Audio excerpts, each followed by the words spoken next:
আসসালামু আলাইকুম। যারা নতুন কোয়েল পাখি পালন করতে চান তাদের সব থেকে বড় যে সমস্যাটা হয় সেই সমস্যাটা হচ্ছে যে মেল আর ফিমেল চিনাটা সমস্যা। তো মেল ফিমেলটা কেমনে চিনবেন আমি আজকে দেখাই দেই। যদিও আমার পাখিগুলার পর্যাপ্ত পরিমাণে বয়স হয় নাই, তারপরেও হয়তো কিছুটা বোঝা যাবে। আমি এই দুইটা পাখি ধরে আপনাদেরকে দেখাচ্ছি। ইয়েস, দুইটা পাখি ধরলাম। এখন দুইটা পাখির মধ্যে তফাৎ বুঝতে হবে আপনাকে।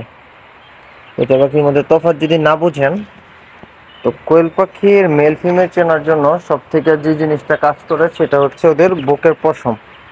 তো আপনারা যদি ভালো করে খেয়াল করেন, যদিও রাতের বেলা বোঝা যাইতেছে না খুব একটা, তারপরে যে এটার এই বুকের এই পাশটা দেখবেন বাদামি কালার থাকে পুরুষ পাখির, আর মহিলা পাখিরটা হচ্ছে এরকম ফ্রেশ, একদম কালো ফোটা ফোটা।